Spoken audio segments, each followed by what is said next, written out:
கர்த்தரை தெய்வமாக கொண்டிருக்கிற ஜனம் பாக்கியம் உள்ளது.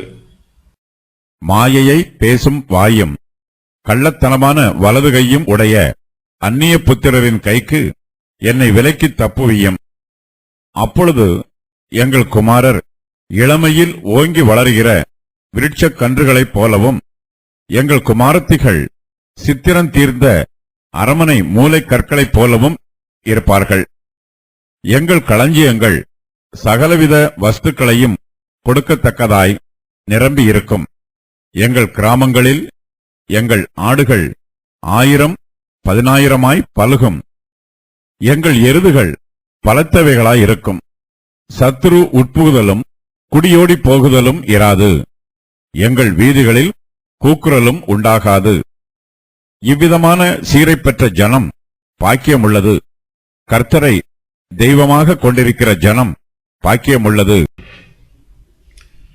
தேவனுடைய கிருபையும் இரக்கமும் உதவியும் ஒத்தாசையும் தனக்கு தொடர்ந்து கிடைக்க வேண்டும் என்று தாவீது கர்த்தரிடத்தில் விண்ணப்பம் பண்ணுகிறார். கர்த்தர் தாமே தன்னை ரட்சிக்க வேண்டும் என்று தாவீது ஏற்கனவே ஜெபம் பண்ணினார்.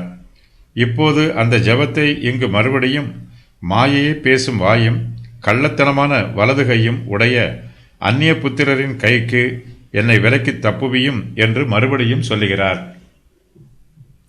அந்நிய புத்திரரின் கைக்கு கர்த்தர் தன்னை விலக்கி தப்புவிக்கும் போது இஸ்ரவேல் தேசத்திலே சமாதானமும் செழிப்பும் உண்டாயிருக்கும். கர்த்தருடைய ஜனத்தாருக்கு அவர்களுடைய சத்துருக்கள் மீது வெற்றி உண்டாயிருக்கும். சத்துருக்கள் இஸ்ரவேல் ஜனங்களை ஒடுக்கும்போது இஸ்ரவேல் ஜனங்களால் நன்மைகளை அனுபவிக்க முடியாது. அவர்களால் சமாதானமாய் ஜீவிக்க முடியாது. தங்களுடைய சத்துருக்களின் கைகளுக்கு கர்த்தர் தங்களை விலக்கி தப்புவிக்கும் போது இஸ்ரவேல் ஜனங்கள் கர்த்தருடைய ஆசீர்வாதங்களை பூரணமாய் அனுபவிப்பார்கள். கர்த்தர் இஸ்ரவேல் ஜனங்களை ஆசீர்வதிக்கும் போது பெரியோருக்கும் சிறியோருக்கும் கர்த்தருடைய ஆசீர்வாதம் ஏகமாய் உண்டாயிருக்கும். அப்பொழுது எங்கள் குமாரர் இளமையில் ஓங்கி வளர்கிற விருட்சக் கன்றுகளைப் போலவும் எங்கள் குமாரத்திகள் சித்திரம் தீர்ந்த அரமனை மூலைக்கற்களைப் போலவும் இருப்பார்கள் என்று தங்கள் குமாரருக்கும் குமாரத்திகளுக்கும் வருகிற ஆசீர்வாதங்களை தாவீது விவரமாக சொல்லுகிறார். குமாரத்திகள் மூலமாய் குடும்பங்கள் இணைக்கப்படும். குடும்பங்களுக்கு இடையே உறவு உண்டாகும். பெரிய கட்டிடங்களில் மூலைக்கற்கள் மிகவும் முக்கியமானவை. இவை மற்ற கற்களை ஒன்றாய் கூட்டிச் சேர்த்து இணைக்கிறது. கட்டிடத்தில் மூலைக்கற்கள் முக்கியமான பகுதியாய் இருக்கிறது. இஸ்ரவேல் ஜனத்தாரின் குமாரத்திகள் மூலைக்கற்களைப் போல பிரயோஜனம் உள்ளவர்களாய் இருப்பார்கள்.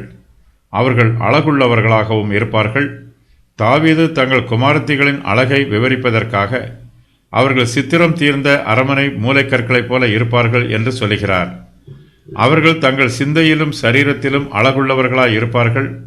அவருடைய சிந்தைகளும் செயல்களும் பக்குவமுள்ளதாய் இருக்கும். சித்திரம் தீர்ந்த மூலைக்கற்களைப் போல அவர்களுடைய சிந்தையிலும் செயலிலும் தெளிவும் அனுபவமும் முதிர்ச்சியும் இருக்கும். நம்முடைய குமாரத்திகளை கர்த்தர் ஆசீர்வதிக்கும் போது நமக்கு மிகுந்த சந்தோஷமாய் இருக்கும். அவர்கள் தங்கள் குடும்பங்களில் உறுதியாய் ஸ்தாபிக்கப்பட்டிருப்பதை பார்க்கும்போது நாம் மிகுந்த மகிழ்ச்சி அடைவோம்.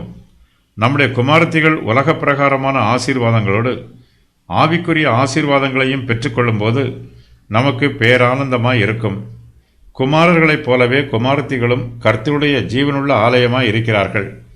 கர்த்தருடைய ஆலயம் பரிசுத்தமுள்ளதாயும் தேவனுக்கு பிரதிஷ்டை பண்ணப்பட்டதாயும் இருக்க வேண்டும். பரிசுத்த ஸ்தலத்தில் மாத்திரமே கர்த்தர் வாசம் பண்ணுவார். தாவீது அரமனை மூலைக்கற்கள் என்று சொல்லுவது தேவாலயத்தின் மூலைக்கற்களை குறிக்கும். நம்முடைய குமாரத்திகள் கர்த்தருக்கு பிரியமுள்ளவர்களாகவும் பிரயோஜனமுள்ளவர்களாகவும் பரிசுத்தமுள்ளவர்களாகவும் ஜீவிக்கும்போது அதுவே அவர்களுக்கு மெய்யான ஆசீர்வாதம். கர்த்தர் இஸ்ரவேல் தேசத்தை ஆசீர்வதிக்கும் போது இஸ்ரவேல் புத்திரரின் குடும்பங்கள் ஆசீர்வதிக்கப்பட்டிருக்கும். அவர்களுடைய களஞ்சியங்களும் நிரம்பி இருக்கும். பூமி கர்த்தருடையது. கர்த்தர் தம்முடைய பிள்ளைகளை பூமியின் விளைச்சல்களால் ஆசீர்வதிக்கிறார். கர்த்தர் தங்களை ஆசீர்வதிக்கும் போது எங்கள் களஞ்சியங்கள் சகலவித வஸ்துக்களையும் கொடுக்கத்தக்கதாய் நிரம்பி இருக்கும் என்று தாவீது சொல்லுகிறார். நம்முடைய களஞ்சியங்கள் நிரம்பி வழியும். கர்த்தரை நம்புகிற நாம் செழித்திருப்போம். கர்த்தர் நமக்கு தந்த செழிப்பை நினைவு கூர்ந்து அவரை நன்றியோடு துதிப்போம். நம்முடைய சிநேகிதரை தாராளமாய் உபசரிப்போம். தரித்திரருக்கு உதாரத்துவமாய் கொடுப்போம். கர்த்தர் இஸ்ரவேல் தேசத்தை ஆசீர்வதிக்கும் போது எங்கள் கிராமங்களில் ஆடுகள் 1000 10,000 பலுகும் என்று தாவீது சொல்கிறார்.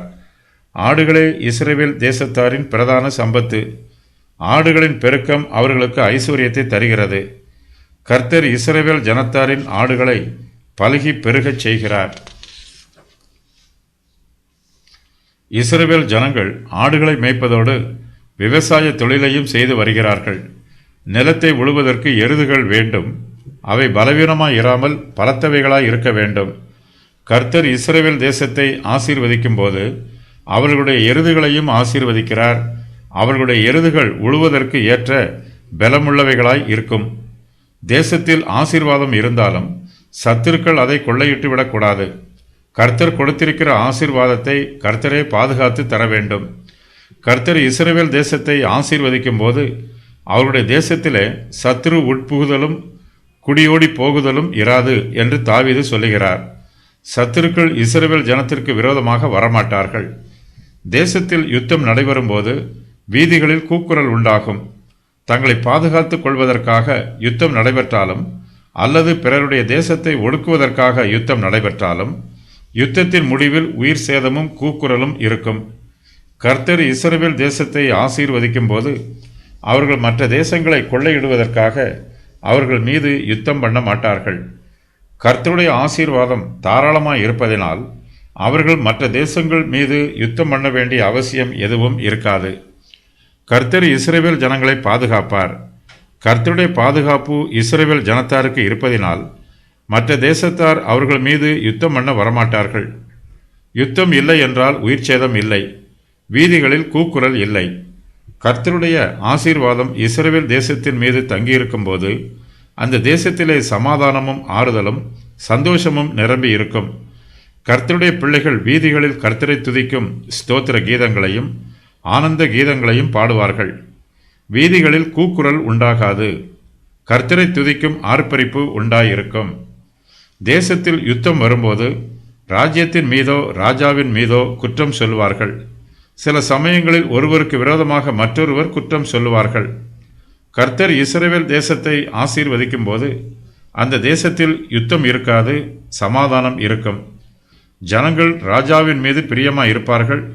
ராஜாவின் மீதோ தேசத்தின் மீதோ ஜனங்கள் குற்றம் சொல்ல மாட்டார்கள். இஸ்ரவேல் ஜனத்தாருக்கு தேவன் அதிகமான ஆசீர்வாதங்களை கொடுத்திருக்கிறார். அவர்களுடைய குமாரர்களையும் குமாரத்திகளையும் ஆசீர்வதித்திருக்கிறார். அவருடைய களஞ்சியங்களை நிரப்புகிறார். அவருடைய ஆடுகளை பலுகி பெருகச் செய்கிறார். அவருடைய எருதுகளை பலத்தவைகள் ஆக்குகிறார். தேசத்தில் யுத்தம் இல்லாதவாறு சமாதானத்தை கட்டளையிடுகிறார். இவ்விதமான சீரை பெற்ற ஜனம் பாக்கியமுள்ளது என்று தாவீது சொல்லுகிறார். கர்த்தரை தெய்வமாக கொண்டிருக்கிற ஜனம் பாக்கியமுள்ளது. இஸ்ரவேல் ஜனத்தார் கர்த்தரை தெய்வமாக கொண்டிருக்கிறார்கள். அவர்கள் பாக்கியம் உள்ளவர்கள். விசுவாசிகளாகிய நாமும் கர்த்தரை தெய்வமாக கொண்டிருக்கிறோம். நாமும் பாக்கியவான்களாய் இருக்கிறோம். அந்நிய புத்திரரின் கைக்கு கர்த்தர் நம்மை விலக்கி தப்புவிக்க வேண்டும் என்பதற்கு காரணங்கள்: எங்கள் குமாரர் இளமையில் ஓங்கி வளருகிறார்கள். எங்கள் குமாரத்திகள் சித்திரம் தீர்ந்த அரமனை மூலைக்கற்களைப் போலவும் இருப்பார்கள். எங்கள் களஞ்சியங்கள் சகலவித வஸ்துக்களால் நிரம்பி இருக்கும். எங்கள் ஆடுகள் 1000 10,000 பலுகும். எங்கள் எருதுகள் பலத்தவைகளாய் இருக்கும். சத்துருக்கள் உட்புகுதலும் குடியோடி போகுதலும் இராது. எங்கள் வீதிகளில் கூக்குரல் உண்டாகாது.